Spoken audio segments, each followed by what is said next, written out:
We are go for liftoff in T-minus 30. Hit the record button.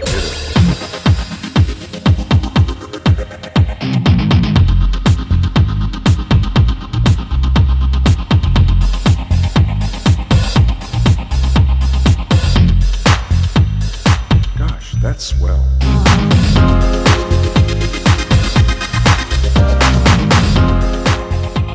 It's a Rose Blog Talk Radio. Hello, everybody. This is Italo with Italo's Blog Talk Radio, and this morning we have a special guest. His name is Usman Khan. He's calling today because we have to talk about, this is a very good topic to talk about because a lot of people in the world, not only America, but worldwide, we need to have mental health awareness, especially with the pandemic and everything that's going on in the news, in your lives, in the quarantine. You know, we need to talk about this. So welcome, Usman, to the show. Thank you so much. So for those that are listening, Usman Khan, he is very, very active right now in the poetry community as well as the mental health. Well, tell people, introduce yourself and let us know about you, because you know you more than I do. Thank you. I appreciate you having me here. So I graduated from Cal State Northridge, the College Counseling Student Services Program, and my name is Usman Khan. I am currently doing a lot of mental health advocacy work, and my vision is to raise awareness about mental health in our community during this age and time of so many pandemics, and to decrease the stigma around help seeking and mental health needs. And I'm also doing that by means of storytelling and my own poetry, and I'm hoping to also help amplify voices in our community by doing monthly panels, a series of panels which I've called Inspiring Hope and Healing, and I'm hoping to, on a monthly basis, have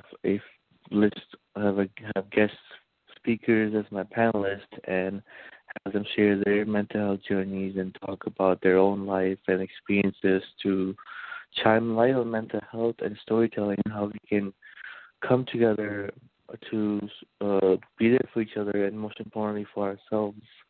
And I have been really passionate about mental health ever since I was younger, and I've experienced my own mental health journeys, and I have lived experience of having my own mental health needs that have really impacted me and shaped who I am today. And so I'm sharing today because I want to be more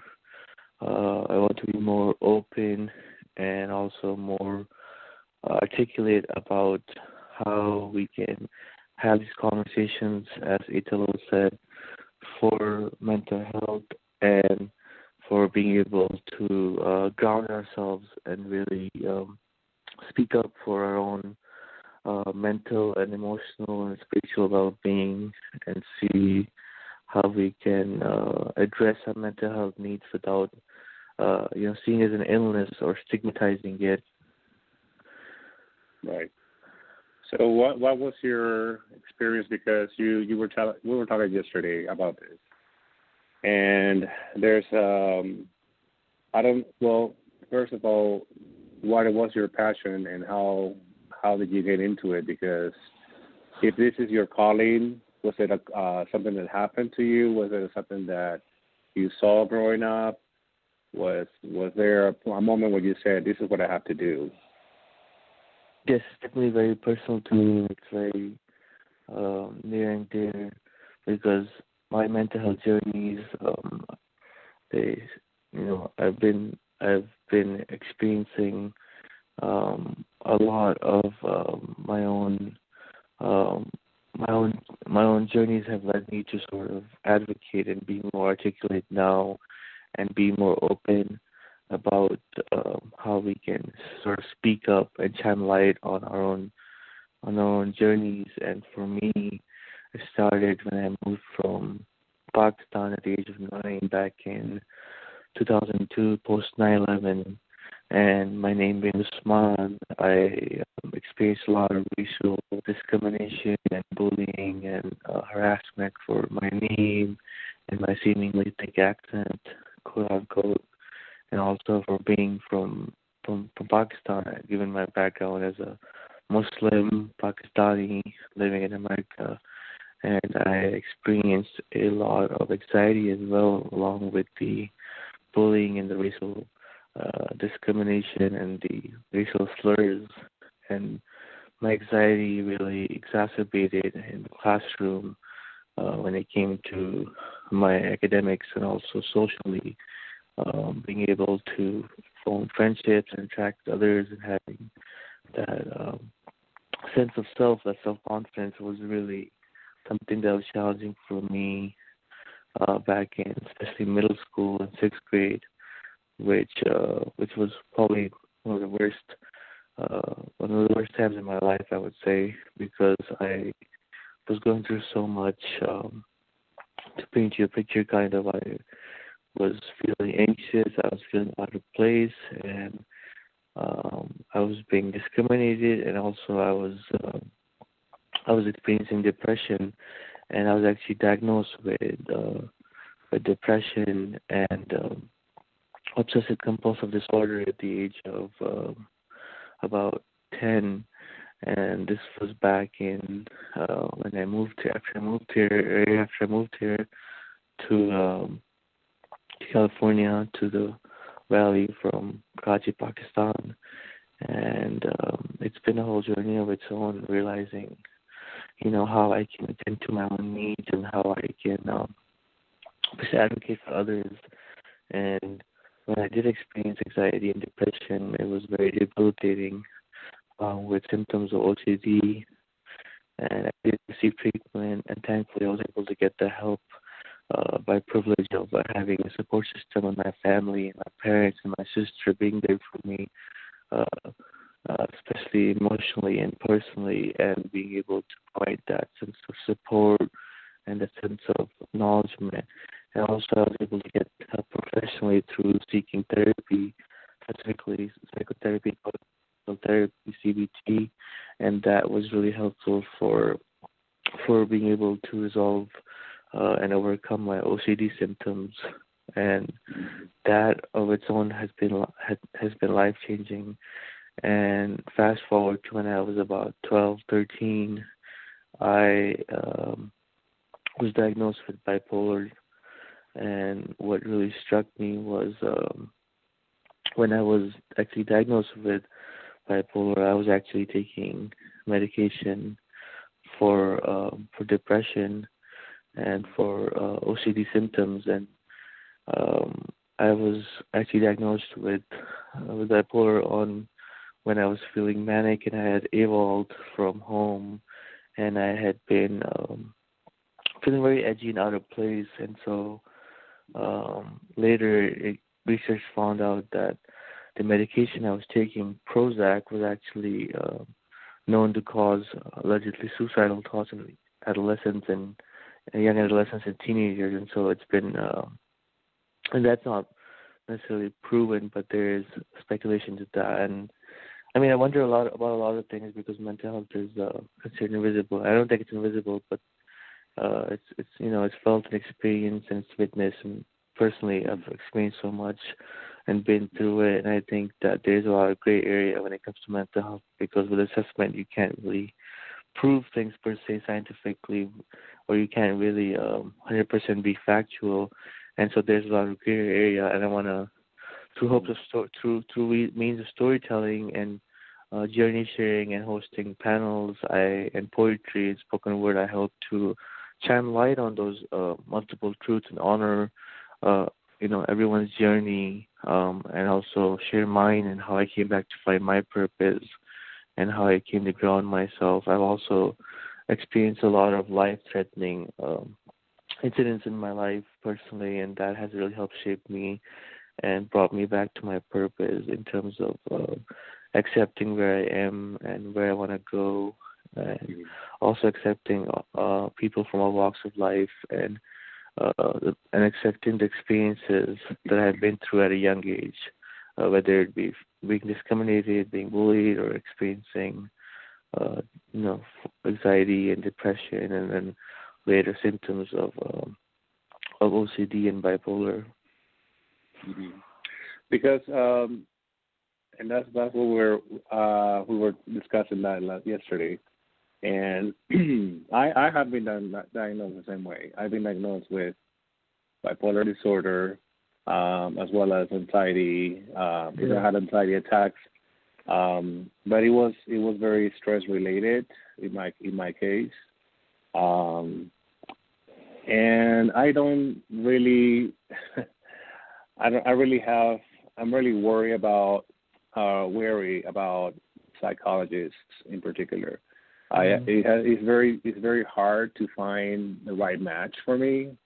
I actually was able to find great research on YouTube with Dr. Ramani, Dr. Judy, different doctors that are very open about their practice, because that's the thing that I need to know.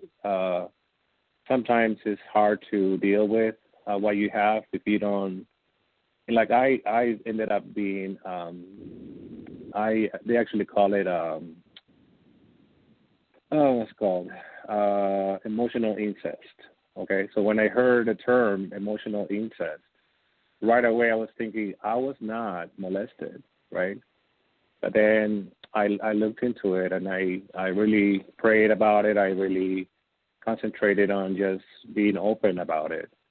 And it turned out that my mom was basically emotionally, I was trapped basically in a relationship with my mother. And she basically was the one that was manipulating me into believing all these things that I wasn't going through. I wasn't going through depression, and I wasn't going to, you know what I mean?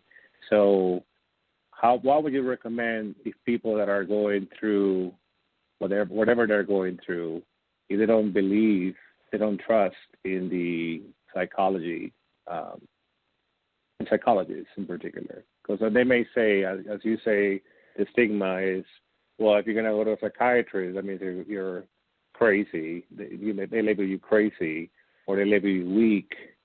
So how do you overcome that?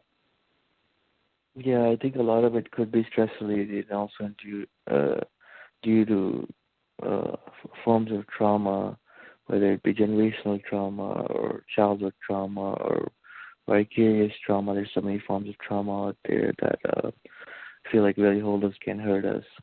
And to address the point you brought up right now, as far as accepting where people being able to accept, and as for myself, where I am, I can speak for myself. I think it's important to recognize that mental health is something that we all is a part of our health. You know, mental health is just as much a part of our holistic health and our physical health as any other aspect. And recognizing that it's inseparable. The fact that we are mental, emotional, physical, spiritual beings is a truth of its own, and that these aspects are not necessarily mutually exclusive. They're not separable.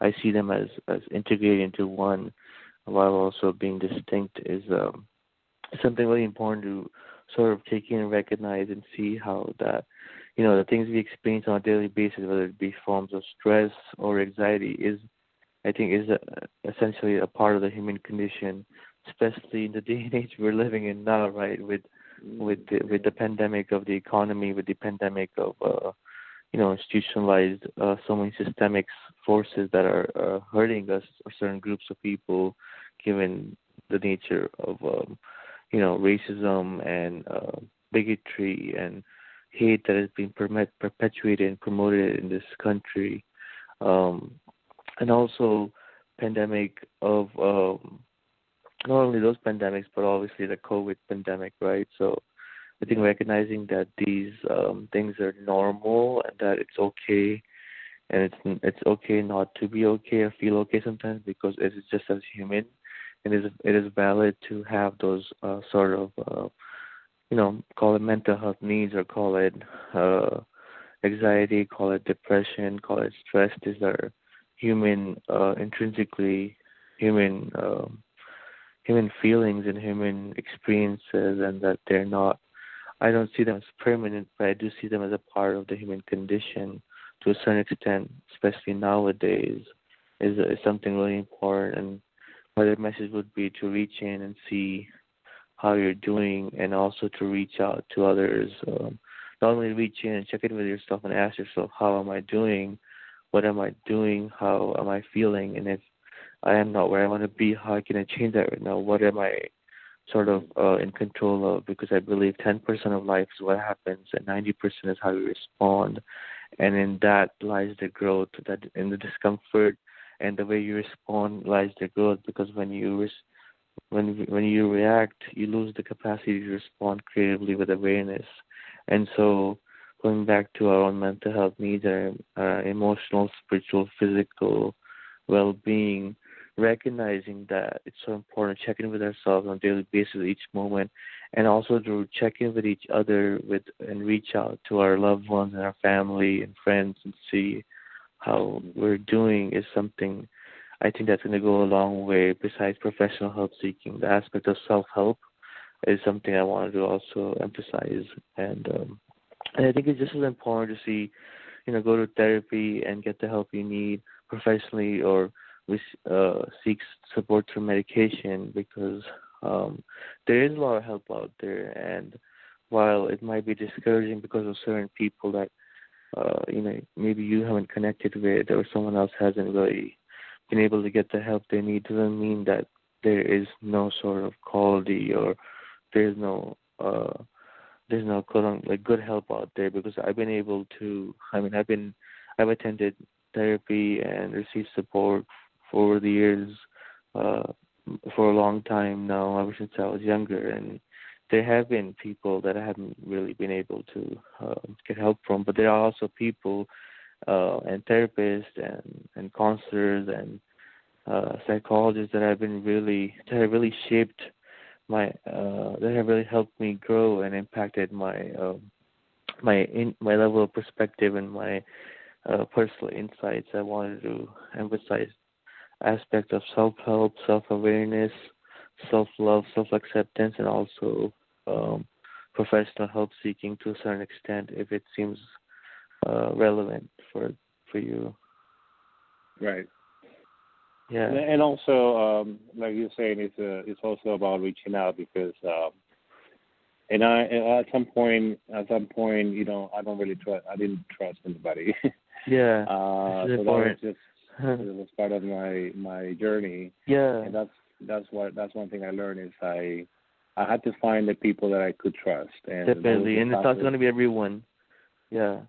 No. And I don't think mental health is invisible. I think that's a myth. I think that's also sort of a myth of its own that's promoted, that it's invisible. I think it is to a certain extent very visible, in that it's seen, felt, and experienced, and I think each person is impacted by their own mental health. It's just as much as part of physical, emotional, spiritual health, and I don't think it's invisible. That's a sort of a misclassification, and that's misleading. And the word mental illness is so misleading because it creates stigma. And if we change the I to we, mental illness becomes mental wellness. So I wish we could call it like a mental wellness journey, or mental wellness needs, or some sort of less stigmatizing terms that sort of don't perpetuate the norms and the cultural taboos, stigmas.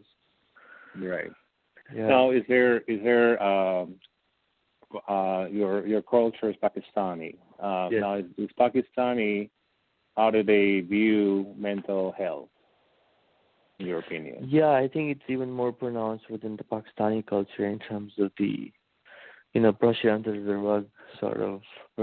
the rug, equation, because there is a lot of stigma. There's a lot of cultural and social stigma. There's a lot of stigma within, within my Pakistani community in terms of being able to talk about mental health and emotional well-being and mental health needs, especially I think for not only especially for males, I would say there's a lot of stigma within the sense of like speaking up and being more emotionally attuned and expressive, I would say. And I think with that comes a lot of stigma that you know males are seen a certain way if they're not conforming to the cultural standards of what is acceptable. And I think expressing and showing emotion is almost a sign of weakness in my culture. Yeah. And there's a lot of sort of sense like quote unquote craziness, right? Being crazy is sort of, or being these sort of labels are attached to mental health, and how it's treated and addressed how it's sort of addressed and in the Pakistani culture, I think is not really conducive to a holistic and emotional and spiritual well-being. And while there is more awareness, I think that being said, in my experience, ever since I've been growing up, there's more awareness now than ever, and I think we have a long way to go.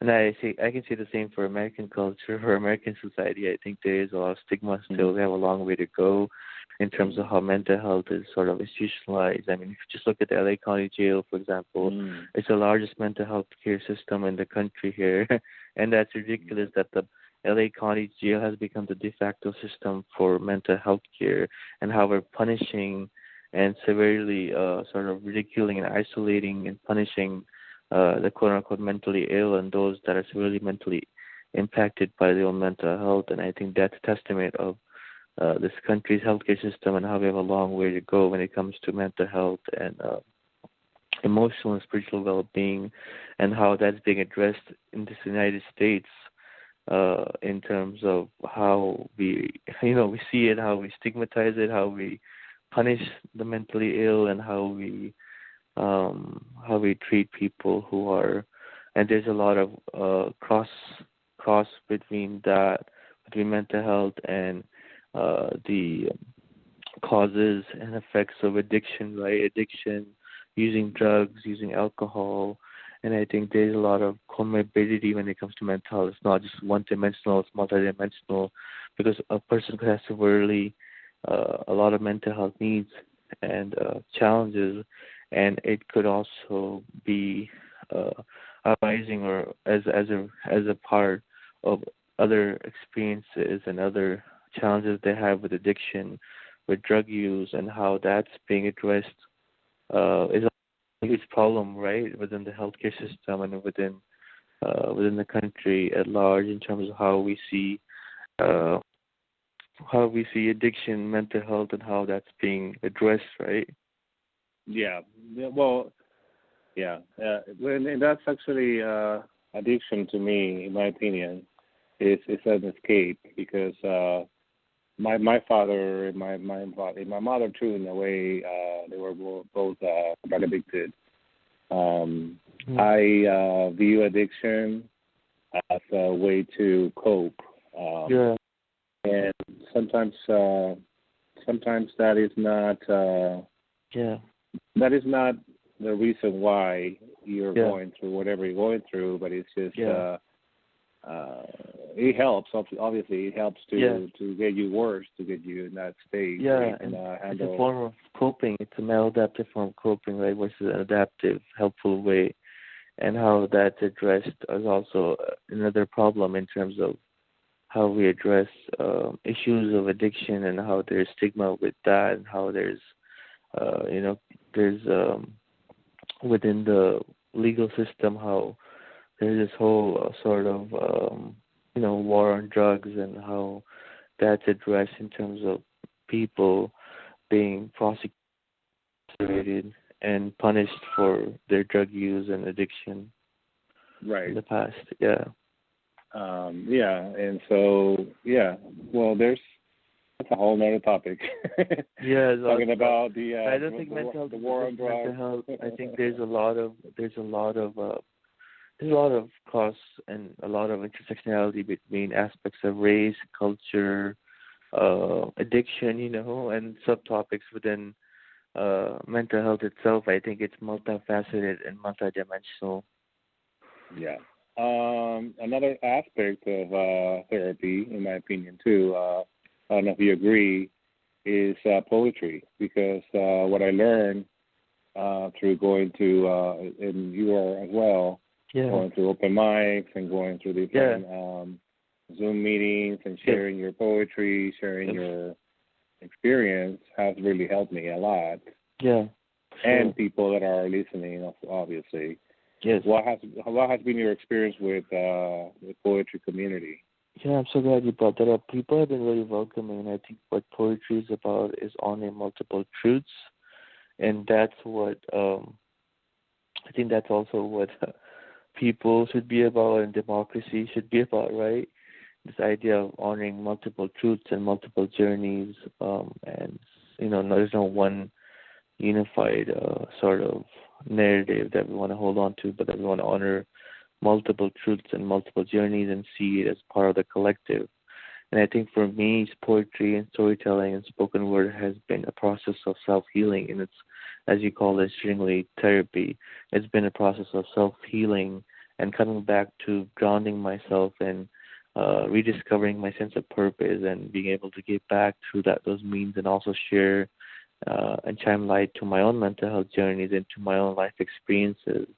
And I think that poetry really helps with that, with these aspects, because it allows me, and as well as people like you, Italo, to be able to amplify, your own voice and your own journeys, and see how that can be of support to yourself and your self-healing processes, and also for others if they're looking for a source of light and comfort and hope and healing. And I think that what I'm doing with the panels, and I'm doing a lot of open mics, my vision is to essentially decrease stigma regarding the cultural taboos and the cultural myths, especially when it comes to mental health and emotional well-being and spirituality, and to shine light on how we can, be there for each other, and most importantly, be there for ourselves first, because I think it starts with ourselves in terms of self-love, self-acceptance, and self-awareness.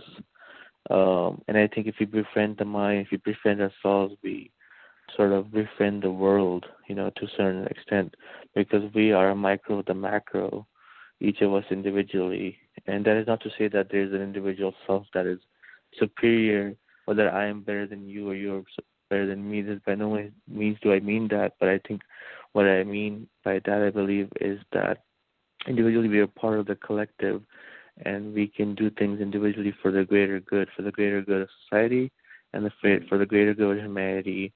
And the means for that, by means of doing poetry and storytelling and journey sharing, and bringing forms of art to light, because I think storytelling is an art for sure, and poetry, no doubt, is an art, is a form of self-healing, and is a form of self-expression, and is also a form of being able to acknowledge our own awareness and our growth processes and our challenges too, and see how we can come together for the greater good, So I think that's been life-changing during this quarantine, the last 5-6 months, in terms of writing more and reflecting more on my own for me, and being able to see what's most important to me, including the values that are most important to me, the friendships, the people, the experiences, the challenges, the support systems, And I think that's really been remarkable in terms of my own personal growth and my well-being, and helped me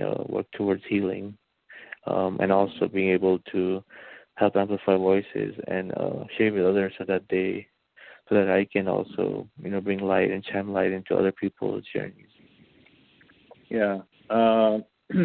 And actually, what I've noticed since the pandemic started, and up until now, and we're now in, September, what I've seen, or what I have noticed, is that, especially with TikTok or with Facebook, whatever, I don't want to go into Facebook, but in particularly TikTok and Instagram and other platforms.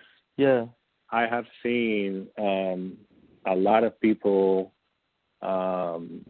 crying, opening up, being very vulnerable. And at the same time, there's a risk of getting bullied, a risk of getting cyberbullied, but there's also a lot of support. And so I've noticed the shift there, and the amount of people that are coming for one person. There's a case of this man or a young man he has Down syndrome, and he was seen crying on live, and he doesn't understand why people are so mean to him and tell him to do things to harm himself.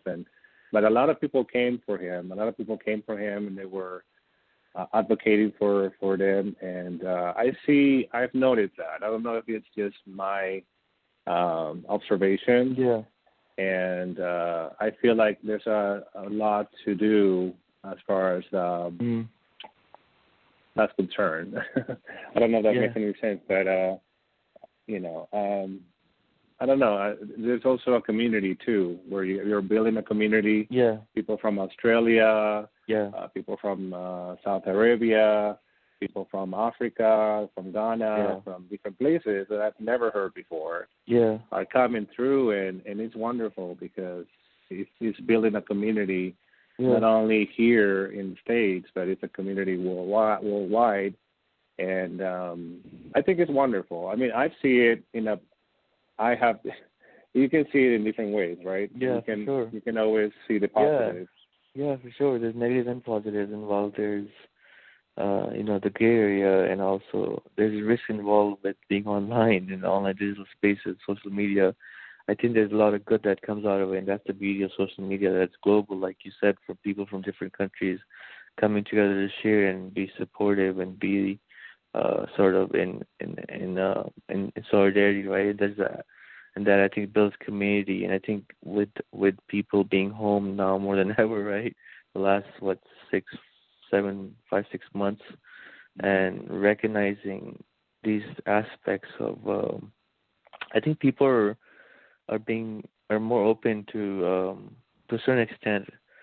I think people are feeling more open to being more open-minded and friendly, and there is sort of a push for more awareness and more advocacy, whether it be mental health or other topics and causes for social justice and racial justice. And I think there is that sense of being woke, right?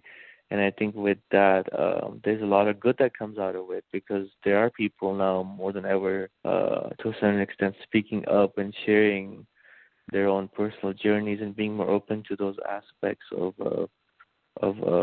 sharing. And I think there's a lot of good that's came out too, and we shouldn't downplay that. We should also talk about that, right? We should also focus on that and talk about not only the negatives or the gray areas, if I may, but also the positives and the good that's come out of it. And I think for me, the good is the level of awareness, insight, and how I can promote and support aspects of storytelling, and also see myself advocating in that space, whether it be through panels or poetry or through doing interviews such as this one with you, Italo, and others, and sharing about my own personal and mental health journeys, and shining light on how that can essentially support our community for the greater good collectively. And I think that with the level of insight and awareness, my hope is that insight and hindsight's 2020. That even though we're living in the age of 2020 with all this stuff, I hope that we can also 2020 just be over to the 2020 supposedly 2020 idea of a 2020 vision or a clear hindsight. So to be honest, actually we see things more clear this year, if that makes sense. But some things I didn't want to know. And it's a decade of new change. It's a new decade of change and of chaos and Just whether we acknowledge it or not, whether we see it or not, it's an era of change and a new decade, and I think that there is going to be a lot of different paradigm shifts that are already happening in the world. Right. Yeah. That are positive too. Something. Yeah, very for sure. positive. And there's a lot of movements and push for awareness, and I think that's the good part, right? Whether it be through social media or conversations like this one or digital spaces. Right. Because social media too. They censor. If I can just There's that as well. talk about. I have to of be careful too because Yeah, I'm being censored as we speak. Yeah. So it's like I can't really say it. Yeah. Anyhow, Usman, it's getting close to the end, but I do want to thank you for calling today, and also I want to put all your information, how do people follow you. But if you want to shout it out right now, you can. Sure. Yeah. Thank you. Yeah. So my Instagram page is Khan, my last name KHAN_SELING. And I'm also on Facebook and LinkedIn and other social media platforms. And if you access my Linktree page, you can see all my links for my website.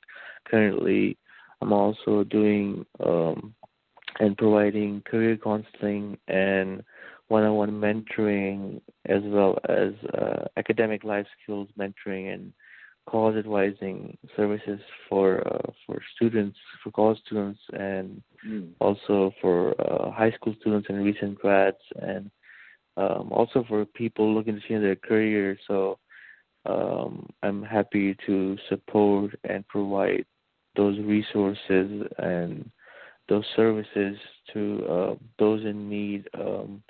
And also, you can definitely reach out to me for support regarding those aspects with career and goal setting and life planning and things of that sort. So thank you so much, Italo, for having me share today. And it's an honor for me to be able to be in this space and to share my own journeys, and to also be in this space where I can hopefully be a source of hope and light for other people to not only see the negatives but also the good, right, and the positives and the gray areas that are not necessarily so negative or positive. Mm-hmm. Right. Yeah. Let's just stay positive, people. Yeah. I always see the bright side of things. Yeah. That is not naive. It's not. I'm not. Yeah. You know what I'm saying? No, it's always Anyhow, helpful. It's adaptive to see the glass as half full. That's good. Yeah. That's a good way to be. Yeah. Both are right. It's either half empty or half full. And that doesn't mean you true. acknowledge the truth or you don't acknowledge the negatives. It just means you choose to do or to be or to think a certain way that could be, helpful and hopeful for you. We are go for liftoff in T-minus 30. Hit the record button.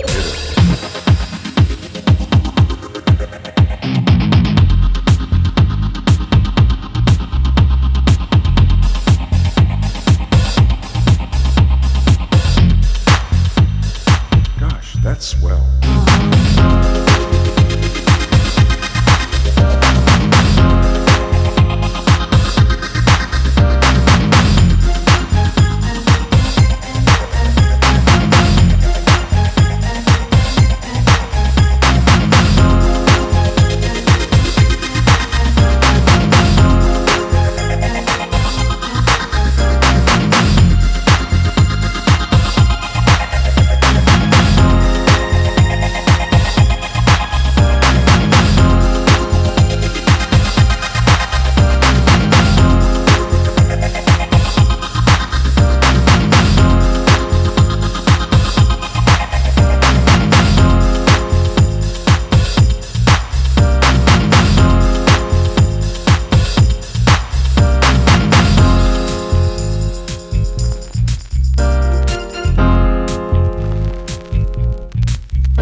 See that coming.